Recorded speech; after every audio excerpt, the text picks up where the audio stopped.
Ladies and gentlemen, boys and girls, welcome to another amazing episode of the Pitchside Podcasters. How are you, sir? Sharp, wena. Right, sharp. Howdy. Awe, Ukran. manat. Hey, man. Summertime. Arskalwana nja. How? What's the problem? Let's record. Hey, Muna. Please take this You're off not camera, wrong. guys. No, I just want to know, Muna. Yeah, I swear I cheese. I cheese. Nah. Swag is forever. Yeah, it's forever. Swagger for life. Gentlemen, we're back playing another Moroccan side in the Champions League. Raja, this one is a big one. Yeah, man. I think, fortunately, I think we're playing a team that's not on form as well in terms of the Champions League. Yeah. And it's about time that we need to start putting like more numbers on the board. Yeah.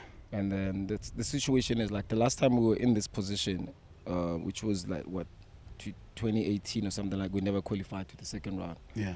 So it's a little bit scary, a little bit, but I think we do have an opportunity to get maximum point and to move up at least a little bit in the group, and I think that's where we need to be, because then we should be. Yeah. You know, there's a lot of pressure. We've seen some changes in the team. How will that then impact the games going forward? You know what they say, man. You know what people who understand English say? They say, a new broom sweeps clean. So let's hope that applies here. And I think it also came at the right time. It came at a time where we felt as Mamelodi Sundowns that things were not going our way. So we probably needed a certain direction or a certain injection from somewhere. And gladly now we have that. So I just hope and pray that this is just the kickstart of the season and of us in the Champions League doing better, because, you know, where we are, it's like T says, it's a bit scary, man, for Mamelodi Sundowns to be in that position. But I think we have enough, and with the reinforcements that we made and the new head coach, I think it should be a kickstart for Mamelodi Sundowns. Yeah. Speaking on the new broom, as players now, let's say match day -5, how much time does this new broom have to implement a way of playing in such a short space of time? Unfortunately you can't, because that takes time. But normally what happens is a coach that comes in to a team that possibly maybe he also did his own homework. You go to the default setting, you go to choose the best players possible for the lineup. And then from there, as a coach, what you're hoping for is a reaction from the players, because then with the reaction itself, at least it gives you some sort of a base where you can start. And then as a coach, you want to continue winning, and within the wins itself, it's easier to implement what you want to have within the team itself. But it needs to be gradual.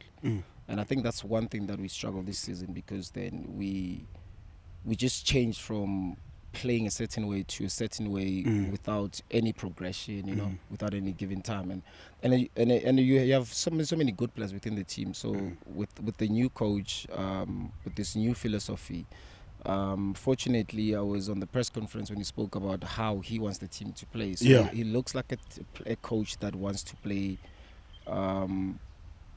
passing game, you know, and that's what we are at Sundowns. So I don't think that will be a problem, but I think again it's you want to have a dressing room that is much happier, much accommodating, you know, to be able to get possibly positive results and build from there. Yeah. And as a coach, even as players, when the new coach comes in, the first thing that you want to hear is how he wants us to play. Yeah. And then you buy into it. As long as the players buy into it, I think we're in a good space, and I just hope that there will be a reaction come the weekend. Mauta, speaking about the players buying into it, then how easy is it from a former player's perspective to adapt to a new coach? Yeah, I would think it's probably up to the coach. Yeah. Because if you look at the coach, Sekhua's resume, you know, his curriculum vitae. You know, if you look at his CV, he has been at at top clubs. Yeah. And he has coached top teams, and I'm sure you would have probably researched on what he would need to do at Mamelodi Sundowns, the players he has. I'm sure he has watched games and whatnot. So he already has an idea of what he needs to do, what he needs to improve when he comes here. And I think for the players, it's just that how can I put it? It's just that assurance from the new coach to tell them that I am here to win, because this club is about winning. I am here to help. I am here to make this team better, and I'm here to make this team progress and take this team forward. And that will be so comforting for the players to know that they would have someone who's going to help them to win, help improve them, and help improve where the club is now. Yeah, amazing. Now we go back into a space where I even heard clips from the press conference where the coach spoke about some teams go into a back six, because you must understand that if you get a draw, you heard the Maniema coach also say that if you had told me that I'd walk out of here with a point, I wouldn't have believed you. Yeah. So now we go into a game where we're playing, although they're not in the best form, Maraja as well. Do you think then that they then go into a defensive form, trying to block? Because as you said, it's a new coach, new energy. The players want to impress. I think also that the common thing about us and Raja is we are not in good form in terms of Champions League. They also have a new coach. It's 5 games in. We have a new coach. It's going to be his first game. But the advantage that we have is we have a coach that played against Mamelodi Sundowns, so he knows the players himself, you know, and you going into such a game, you know as a Raja that the chances are Mamelodi Sundowns will react. Yeah. So therefore you start preparing for the worst. So the worst might be them trying to have more defenders, more numbers at the back, because of the respect that they have for Mamelodi Sundowns, and also they are uncomfortable because they're not doing well.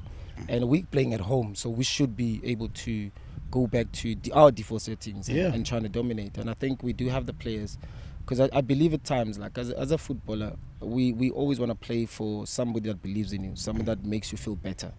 And we've been saying this for such a long time, that we have fragile players today that needs hugs and kisses. and if you don't do that, you know, they tend to not perform the way that they should, because like you have players that you can shout publicly and even in the media, and you find them reacting come the game time. But now you can't, because players are so fragile. But then right now we can't be dealing with emotions, we can't be dealing with fragility. We need to perform and we need to react, and we do have a coach that was brought in to actually do that. And I think as players we need to be accountable and take responsibility in terms of, we know where we should be and we know where we are. We know how uncomfortable it is. The whole of South Africa is saying but we're number 1 on the log. But being number 1 on the log is not something new. No. You understand? So we're not new in the log. We're not the type of team that now we're number 1 on the log, we need to take pictures and put them in a dressing room and remind players how good we are. We need to be dominating, and we haven't been doing that this season. And we need to go back into that. And those also, the players themselves, they need to have the coach so that the coach can help them. Yeah. What do you think has changed so much that we have, and I use this word carefully, more fragile players? What do you think has been the big change in the world, besides outside of football, because we all live in the world? There's a lot of opinions on people, because people allow that to happen. They allow themselves to be in that space.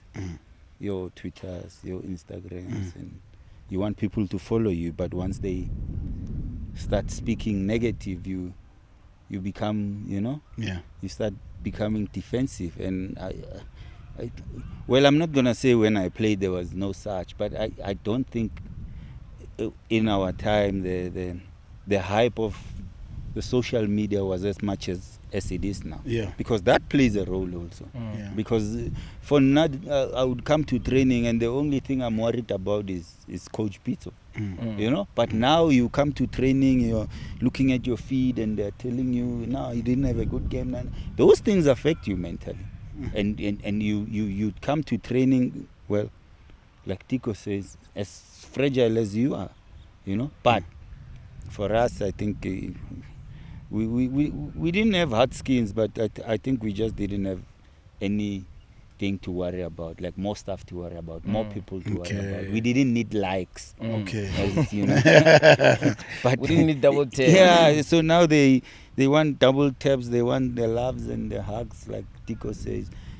But it's what it is now, and the time is now for that. It's not for us, but you know, I think like I said, Mamelodi Sundowns should go into this game looking to win, and looking to redeem or bring back what Mamelodi Sundowns has been all about. Because don't forget, even though we are number one on the log, we lost the cup to a team that got promoted 2 days ago. That never won a game after. Now they lost, I think, in the last week 2-0 or something. They got promoted 3 hours ago. And we lose to a team like that, you know. I would say it's okay we lose to a Pirates. I'm not saying it's acceptable, but it's understandable. It's not acceptable, but understandable. But you lose to a team that, you know, has players that I can hardly name 5 of their players. But let's be positive and look forward and definitely chin up, shoulders out, you know, positive, chest out, stomach in, you know, and but the Mamelodi Sundowns.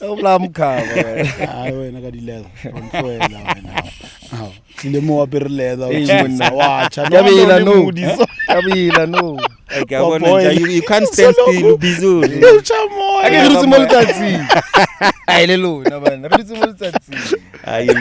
You'll be fine. Don't mind. Gents, can I get your score predictions, please? Starting with me. Yes, sir. I'm putting my head on the block on this one. It's a Mamelodi Sundowns win, and it's a 2-0. Okay. It's a 3-0. Okay.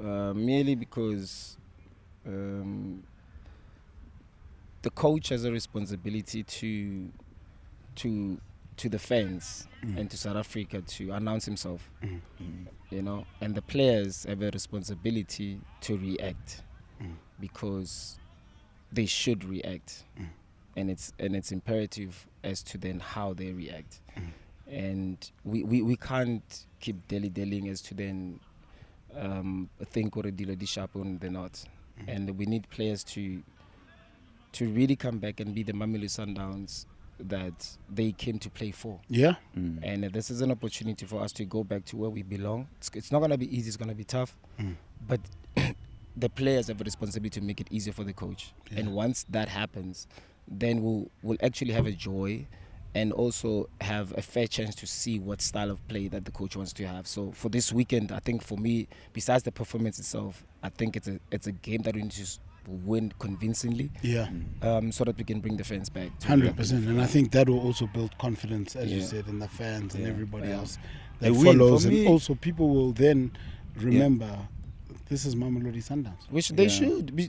You know, like people now, people are happy for the fact that we are not as dominant, because then they want to take that space because they feel like there's a void of them occupying that space of dominance, and then we don't need to give people a chance. So we need to put the foot on the neck like we've always been for the last couple of years. I need to go back to that, and we needed maybe this type of stumble just to realize as well that nothing is given, we need to earn it. So we need to go back to that as well. shake things up. Reset settings. All right, Masandawana, please come to the stadium. Let's hear you guys singing, cheering the boys on. Don't forget to like, subscribe, and leave us your comments. We are the Pitchside Podcast, and we are Masandawana.